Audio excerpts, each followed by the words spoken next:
বন্ধুরা, আপনার জীবনে আপনি ভালোবাসার জন্য সবচেয়ে অদ্ভুত জিনিসটি করেছেন।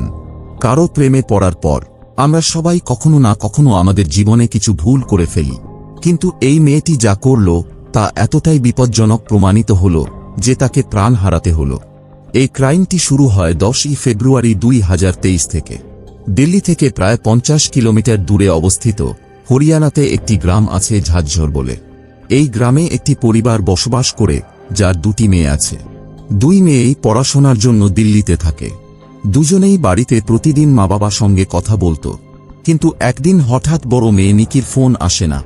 পরিবারের লোকজন ভাবে মেয়ে পড়াশোনায় ব্যস্ত আছে, তাই তারা ওই দিন অপেক্ষা করে পরের দিন তারা নিজেরাই ফোন করে, কিন্তু নিকির নম্বর সুইচ অফ আসে। পরিবারের লোকজন তাদের ছোট মেয়েকে ফোন করে এবং তারা জানতে পারে যে তাদের বড় মেয়ে নিকি তার বন্ধুদের সাথে বাইরে ঘুরতে যায়।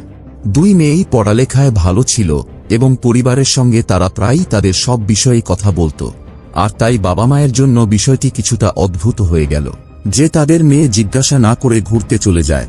কিন্তু বাবা মা তখনও তাদের বড় মেয়ের নম্বরে ফোন করার চেষ্টা করে।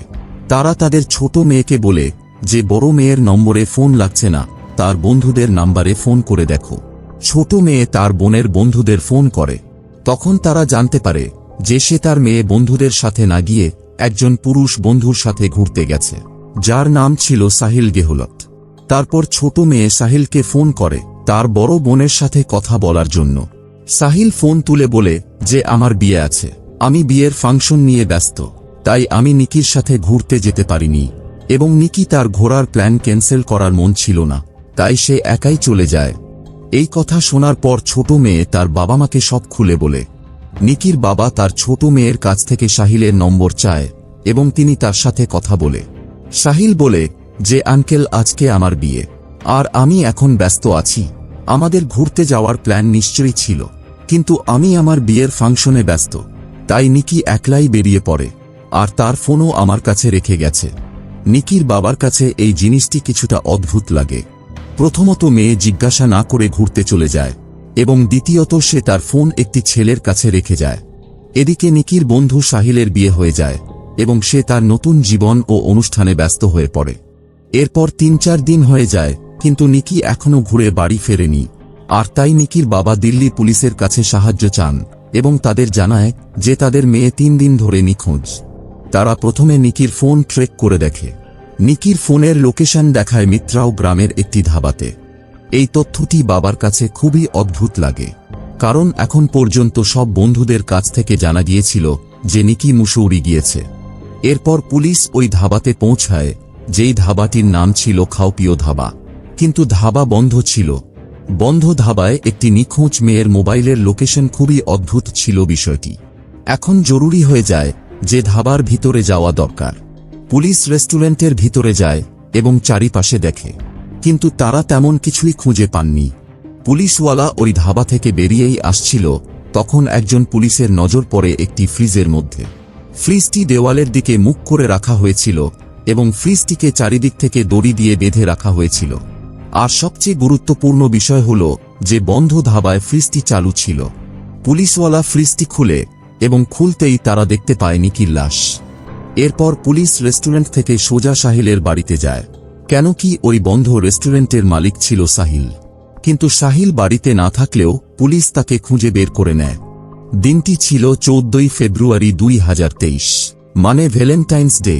পুলিশ সাহিলকে অ্যারেস্ট করে থানাতে নিয়ে যায়। থানায় নিয়ে গিয়ে যখন পুলিশ সাহিলের উপর অত্যাচার করে, তখন সাহিল পুরো সত্যটি পুলিশকে খুলে বলে। সাহিল পুলিশের সামনে স্বীকার করে যে সে ওই নিকির হত্যা করে। साहिल पछतावा है कोई?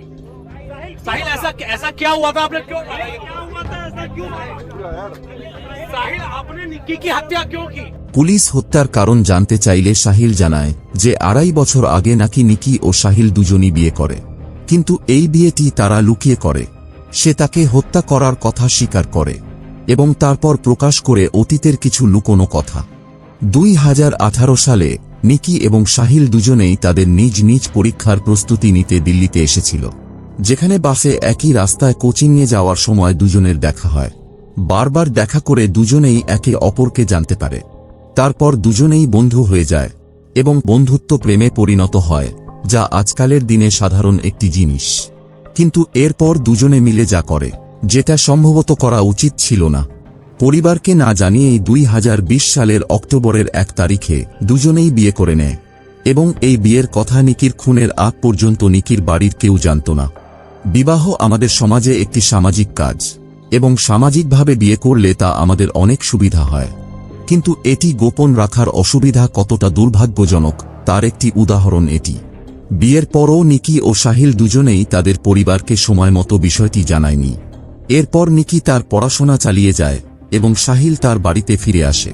তখন সাহিলের পরিবার সাহিলের বিয়ের জন্য সম্পর্ক খুঁজতে শুরু করে।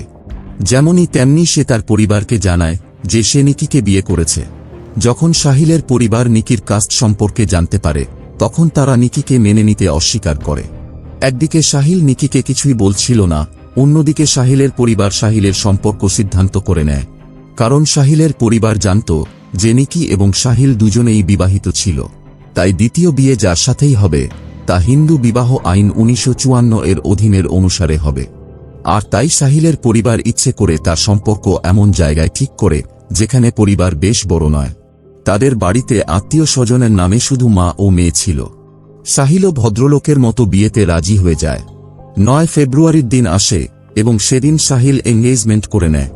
এদিকে নিকি কিছুই জানত না, কিন্তু হঠাৎ এঙ্গেজমেন্টের দিন সাহিলের এক কাজিন হোয়াটসঅ্যাপে সাহিলের এঙ্গেজমেন্টের স্ট্যাটাস দেয়। নিকির বন্ধু ছিল সাহিলের কাজিনের বন্ধু, আর যখন এই হোয়াটসঅ্যাপ স্ট্যাটাস দেখে সে ছবিগুলো নিকির কাছে পাঠিয়ে দেয়। নিকি ফটোগুলো দেখে খুব রেগে যায়। সেও বুঝতে পারে যে আজ এঙ্গেজমেন্ট ছিল কিন্তু বিয়ে তো কাল। নিকি এইসব দেখার সাথে সাথে সাহিলকে ফোন করতে শুরু করে। এঙ্গেজমেন্টের দিন সাহিল কোনোভাবে নিকিকে কিছুক্ষণ চুপচাপ থাকতে বলে এবং তাকে প্রমিস করে যে সে সব ঠিক করে দেবে। কিন্তু এখন পর্যন্ত যে তার সবকিছু লুকিয়ে রেখেছিল সে আর কি ঠিক করতে পারবে। পরে সে রাতে দিল্লির ফ্ল্যাটে আসে, যেখানে নিকি এবং তার বোন দুজনেই পড়াশোনার জন্য থাকত। সাহিল এবং নিকি দুজনেই 1:30 থেকে 5:30 পর্যন্ত ফ্ল্যাটে থাকে। এরপর 5:30টায় নিকি তার দুটি ব্যাগ নিয়ে সাহিলের সাথে চলে যায়। নিকির প্ল্যান ছিল সাহিলকে নিয়ে কোথাও পালিয়ে যাওয়ার। সেই সময়ও নিকির মনে হচ্ছিল যে সাহিল তাকে সাপোর্ট করতে চায়, কিন্তু সাহিল শুধু তার পরিবারের সদস্যদের জন্য ভয় পেয়ে আছে। তাই নিকি তাকে কোথাও পালিয়ে যাওয়ার পরামর্শ দেয়। সকাল 5:30 নিকি তার দুটি ব্যাগ গুছিয়ে নেয় এবং সাহিলের সাথে গোয়া পালানোর প্ল্যান করে। কিন্তু না জানি কেন গোয়া যাওয়ার প্ল্যান ক্যান্সেল করে হিমাচল যাওয়ার প্ল্যান করে। এরপর দুজনেই হিমাচল যাওয়ার জন্য সাহিলের গাড়িতে করে বাস স্ট্যান্ডে যায়। সবার প্রথমে তারা নিজাম উদ্দিন বাস স্ট্যান্ডে যায়, তারপর আনন্দ বিহারে যায় এবং সেখান থেকে তারা জানতে পারে যে ওই সময় শুধুমাত্র কাশ্মীর গেট থেকে বাস পেতে পারে। তাই দুজনেই কাশ্মীরি গেটে চলে যায়। বাস স্ট্যান্ডে ঘোরাঘুরি করার পর সকাল হতে শুরু হয় এবং সাহিলের ঘর থেকে লাগাতার ফোন আসতে থাকে। একদিকে যদি সাহিলের কাহিনী বিশ্বাস করা হয়, তবে মনে হবে সে ভয়ে আতঙ্কিত হয়ে চিন্তায় পড়ে যায় এবং নিকিকে বলে যে সে পালাতে পারবে না। কিন্তু আপনি যখন পরের কাহিনী শুনবেন, আপনি বিশ্বাসই করতে পারবেন না যে সাহিল কোনো দিক থেকে আতঙ্কিত হয়ে পড়েছিল। এরপর সাহিল নিকিকে বোঝায় যে আমাকে বাড়ি ফিরতে হবে, বাড়ি থেকে ফোন আসছে। এখন পর্যন্ত নিকি সাহিলকে পরিবারের সদস্যদের কাছ থেকে ভয় পাওয়া মনে করে সাপোর্ট করছিল এবং এই পরিস্থিতি থেকে বেরিয়ে আসার ধারণা দিচ্ছিল। কিন্তু যখন সাহিল বাড়ি ফেরার কথা বলে, তখন নিকি তাকে হুমকি দেয় এবং সে তাদের ম্যারেজ সার্টিফিকেট অনলাইনে ভাইরাল করার, পুলিশে অভিযোগ করার এবং বিয়েতে এসে গন্ডগোল করার হুমকি দেয়। এইসব তর্ক বিতর্ক করতে করতে সাহিল গাড়ি ঘুরিয়ে নিগমবোধ ঘাট নামের একটি শ্মশানের দিকে নিয়ে যায়। তারপর দুজনেই নিগমবোধ ঘাটের পার্কিংয়ে লড়াই করতে থাকে। সময় কেটে যাচ্ছিল আর সাহিলের বাড়ি যাওয়ারও তাড়া ছিল। তখন সাহিল রেগে গিয়ে ফোনের চার্জার থেকে ডাটা কেবল বের করে নিকিকে শ্বাসরোধ করে। কেবলটি পাতলা এবং শক্ত হওয়ার কারণে নিকি নিজেকে বাঁচাতে পারেনি, আর দম বন্ধ হওয়ার কারণে নিকি মারা যায়। এরপর সাহিল নিকির লাশ সিট বেল্ট দিয়ে বেঁধে গাড়ি চালাতে শুরু করে এবং যখন দিনের প্রথম প্রহরে এইসব কাজ হচ্ছিল, তখন কেউই গাড়ির ভিতরে কি ঘটছে তা দেখতে পায়নি, কারণ গাড়ির কাঁচ রং করা ছিল, যা আসলে দিল্লিতে এটি বেআইনি। তারপর সাহিল নিকির লাশ সিটবেল্ট দিয়ে বেঁধে তাকে পার্কিং লট থেকে প্রায় 40 কিলোমিটার দূরে তার ধাবায় নিয়ে যায়। ধাবায় পৌঁছানোর পর সাহিল গাড়িটি পার্ক করে এবং নিকির লাশটি গাড়ির ঢিক্কির ভিতরে রাখে। এরপর সাহিলের কাজিন ও 2 বন্ধু ধাবায় আসে এবং সাহিলের জন্য নতুন জামাকাপড় নিয়ে আসে। সাহিল তার জামাকাপড় চেঞ্জ করে বাড়িতে চলে যায় এবং তারা নিকির লাশটি ফ্রিজের ভিতরে রেখে ওইখান থেকে চলে যায়। বাড়িতে যাওয়ার পর সাহিল তার বিয়ের প্রস্তুতি শুরু করে এবং রাতে বর সেজে অন্য মেয়েকে বিয়ে করার জন্য পৌঁছায়। দিনটি ছিল 10 ফেব্রুয়ারি 2023। সাহিলের জীবনে খুবই গুরুত্বপূর্ণ একটি দিন ছিল, কারণ সকালে তার প্রথম স্ত্রীকে হত্যা করে এবং রাতে দ্বিতীয় বিয়ে করতে পৌঁছায়। এরপর 11, 12 এবং 13 তারিখে সাহিল লাগাতার নিকির বোন ও বাবার সাথে কথা বলছিল এবং বলছিল, আমার বিয়ে, আমি ব্যস্ত আছি, নিকি ঘুরতে গিয়েছে, 2 দিনেই ফিরে আসবে। কিন্তু নিকির বাবার আগে থেকেই সন্দেহ ছিল। তিনি পুলিশের কাছে সাহায্য চেয়েছিলেন এবং বারবার সাহিলের বাবাকে ফোন করছিলেন। 3 দিন পর নিকির বাবা যখন সাহিলের বাবাকে লাগাতার ফোন করে যাচ্ছিলেন, তখন বিরক্ত হয়ে উনার মুখ থেকে বের হয়ে যায় যে, আপনি মেনে নিন আমার ছেলে আপনার মেয়েকে মেরে ফেলেছে। তাই নিকির বাবার সবার প্রথমে সাহিলের বাবার কথা শুনে বুঝতে পারে যে নিকি সম্ভবত এই পৃথিবীতে আর নেই। এবং তারপরের দিন সকালে নিকির মোবাইল ট্র্যাক হওয়ার কারণে নিকির লাশ পাওয়া যায় এবং সাহিলকেও গ্রেপ্তার করা হয়। গ্রেপ্তার হওয়ার পর আরও অনেক কিছু সামনে আসে, যেমন 9 ফেব্রুয়ারির দিন যখন নিকি সাহিলের এনগেজমেন্টের কথা জানতে পারে যে সে অন্য কোথাও বিয়ে করার পরিকল্পনা করছে, তখন সাহিল তার পরিবারের সাথে সমস্ত কিছু আলোচনা করে এবং এর থেকে মুক্তি পেতে সাহিলের পরিবার নিকিকে হত্যা করার পরামর্শ দেয়। তার মানে সাহিল যখন নিকির বাড়িতে আসে তখন সে এটাই প্ল্যান করে আসে যে নিকিকে মেরে ফেলবে। কিন্তু নিকির কথা হয়তো সাহিলকে কিছুক্ষণের জন্য আবেগপ্রবণ করে তুলেছিল, আর এই জন্য হয়তো মারতে একটু দেরি হয়ে যায়। প্রথমে সাহিলের প্ল্যান ছিল নিকিকে চলন্ত গাড়ি থেকে ধাক্কা দেবে এবং দুর্ঘটনাজনিত মৃত্যুর দৃশ্য তৈরি করবে। কিন্তু সম্ভবত তারা যখন গাড়ি থেকে নামে তখন খুব বেশি ট্রাফিক ছিল না এবং পরে কথা বলতে বলতে গাড়ি নিয়ে নিগমবোধ ঘাটের দিকে যায়। ভাবার বিষয় এটা ছিল যে যার প্ল্যান শহর থেকে পালানোর ছিল সে 3টা বাসস্ট্যান্ডের চক্কর দিয়ে শহরের শ্মশানে যায়। এবং সবচেয়ে বেশি এটাও ভাবার বিষয় ছিল যে যখন গাড়ি শ্মশানের পার্কিং লটের দিকে যাচ্ছিল তখন কেন নিকি আপত্তি করেনি, আর যদিও সে করে তাহলে সাহিল কি বলে তাকে শান্তি রাখে।